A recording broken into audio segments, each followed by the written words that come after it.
Assalamualaikum warahmatullahi wabarakatuh. Yang terhormat Ibu Mulyanti Yahtahini ST.MT selaku dosen pembimbing mata kuliah Matematika Distrik. Pada kesempatan kali ini, saya beserta teman-teman kelompok saya akan mempresentasikan mengenai dasar-dasar logika dan teori himpunan. Untuk mempersingkat waktu, marilah kita memasuki materinya. Pokok pembahasan ada dua. Satu, dasar-dasar logika. Dua, teori himpunan. Logika merupakan dasar dari semua penalaran. Bahkan logika adalah jantung dari algoritma dan programan. Penalaran didasarkan pada hubungan antara pernyataan atau biasa disebut dengan statement. Di dalam logika, tidak semua jenis kalimat menjadi objek tinjauan. Dan logika adalah suatu sistem yang didasarkan pada proposisi. Pernyataan atau proposisi. Proposisi adalah pernyataan atau kalimat deklaratif yang bernilai benar, true, atau salah, false. Tetapi tidak keduanya. Contoh, gajah lebih besar daripada tikus. Apakah ini sebuah pernyataan? Ya. Apakah ini juga sebuah proposisi? Tentu saja benar. Apakah nilai kebenaran dari proposisi ini? Ya, benar. 2. Contoh kedua, tolong untuk tidak tidur selama kuliah. Apakah ini sebuah pernyataan? Tidak. Karena ini sebuah permintaan. Apakah ini sebuah proposisi? Tidak. Hanya pertanyaanlah yang bisa menjadi proposisi. Pernyataan atau proposisi. Contoh pertama, semua pernyataan di bawah ini adalah proposisi. A. 13 adalah bilangan ganjil. B. Soekarno adalah alumnus UGM. C. 1 tambah 1 sama dengan 2. Contoh kedua, semua pernyataan di bawah ini bukan proposisi. A. Jam berapa kereta api Argo Bromo tiba di Garbin? B. Isilah gelas tersebut dengan air. C. X tambah 3 sama dengan 8. D. X lebih besar daripada 3. Kesimpulannya adalah proposisi adalah kalimat berita. Mengkombinasikan proposisi. Misalnya P dan Q adalah proposisi.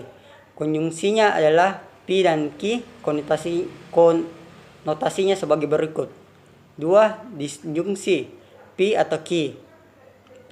3. Ingkaran dari P tidak P, konotasinya notasi sebagai berikut. P dan Q disebut proposisi atomik. Kombinasi P dengan Q menghasilkan proposisi majemuk. Contoh mengkomunikasikan proposisi diketahui sebagai berikut. P-nya hari ini hujan. Q, murid-murid diliburkan dari sekolah. Notasi pertama, hari ini hujan dan murid-murid diliburkan dari sekolah. Notasi 2, hari ini hujan jika murid-murid diliburkan dari sekolah.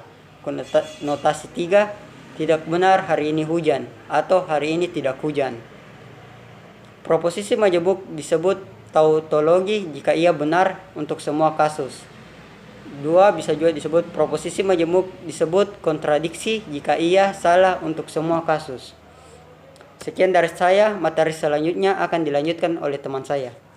Warahmatullahi wabarakatuh. Perkenalkan, nama saya Muhammad Arif Syam.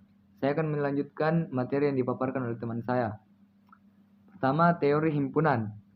Himpunan adalah kumpulan objek yang didefinisikan secara jelas dalam sembarang urutan. Konsep himpunan merupakan konsep dasar dalam aritmatika. Objek milik himpunan disebut anggota atau elemen himpunan. Jika P adalah anggota himpunan A, ditulis P, E, A. Sebaliknya, jika P adalah bukan anggota himpunan A, maka ditulis P, E, garis miring A. Penyajian himpunan. Yang pertama, enumerasi. Mengenumerasi artinya menulis semua elemen himpunan yang bersangkutan di antara dua buah tanda, kurung kurawal. Biasanya himpunan diberi nama dengan menggunakan huruf kapital maupun dengan menggunakan simbol-simbol lainnya. Contoh, himpunan A berisi 4 bilangan asli. Dapat dituliskan sebagai berikut. A sama dengan dalam kurung 1, 2, 3, 4. Himpunan B berisi 5 bilangan genap positif pertama. Dapat ditulis sebagai berikut. B sama dengan 2,4, 6, 8, 10. Himpunan C berisi 100 buah bilangan asli pertama. Dapat ditulis sebagai berikut. C sama dengan 1,2, sampai 100. Himpunan Z berisi bilangan bulat, dapat ditulis sebagai berikut. Z sama dengan minus 2, minus 1, 0, 1,2. Notasi bilangan bentuk. Himpunan dinyatakan dengan menulis syarat yang harus dipenuhi anggotanya. Notasi dalam kurung X, syarat yang harus dipenuhi oleh X. Aturan dalam penulisan syarat keanggotaan. Pertama, bagian di kiri tanda garis melambangkan elemen himpunan. Tanda garis dibaca di mana atau sedemikian sehingga bagian di kanan tanda garis menunjukkan syarat keanggotaan himpunan. Setiap tanda koma di dalam syarat keanggotaan dibaca. Contoh, A dalam himpunan bilangan bulat positif yang lebih kecil dari 5 dinyatakan sebagai A sama dengan dalam kurung X. X adalah himpunan bilangan bulat positif lebih kecil dari 5. Notasi matematikanya. A sama dengan X P, X kurang dari 5. Yang ekivalen dengan A sama dengan dalam kurung 1,2, 3,4. Atau perpaduan atau union. Gabungan atau union himpunan dari A dan B adalah himpunan yang setiap anggotanya merupakan anggota himpunan A atau B atau keduanya. Union tersebut dapat dinyatakan sebagai A iris B dibaca A union B. Diagram Venn dari A iris B dapat dilihat pada gambar di bawah ini. Contoh soal yang pertama terdapat himpunan U sama dengan buka kurung kuaral 1, 2, 3 titik 9 tutup kurung kuaral. A sama dengan buka kurung kuaral 1, 2, 3, 4 tutup kurung kuaral. B sama dengan buka kurung kuaral 2, 4, 6, 8 tutup kurung kuaral. C sama dengan buka kurung kuaral 3, 4, 5, 6 tutup kurung kuaral.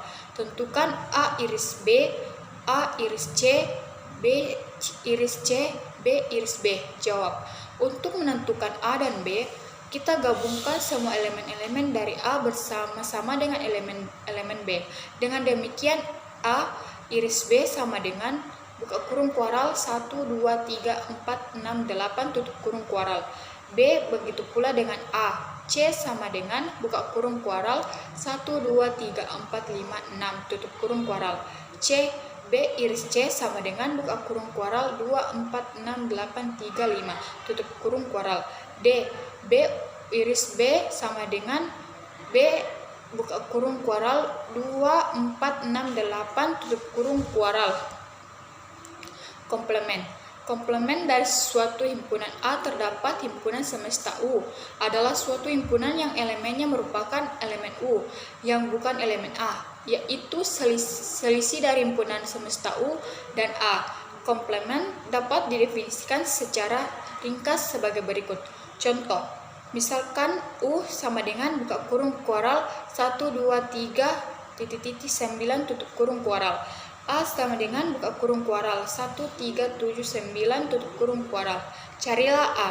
Jawaban A sama dengan buka kurung kuaral 2, 4, 6, 8 dapat dilihat pada gambar di samping. Selisih dari himpunan A dan B adalah suatu himpunan yang elemennya merupakan elemen A dan bukan elemen B. Dinyatakan dengan A kurang B dibaca selisih A dan B, atau A kurang B, himpunan A mengandung A kurang B sebagai subhimpunan. Berarti A kurang B iris A diagram Venn untuk A kurang B. Contoh, jika A sama dengan buka kurung kuaral 1, 2, 3 titik 10 tutup kurung kuaral dan B sama dengan buka kurung kuaral 2, 4, 6, 8 10 tutup kurung kuaral. Carilah A kurang B dan B kurang A. Jawab. A kurang B sama dengan buka kurung kuaral 1, 3, 5, 7, 9 tutup kurung kuaral. B kurang A sama dengan 0 atau himpunan kosong. Dengan demikian presentasi dari kelompok kami. Jika ada salah kata, mohon dimaafkan dan terima kasih.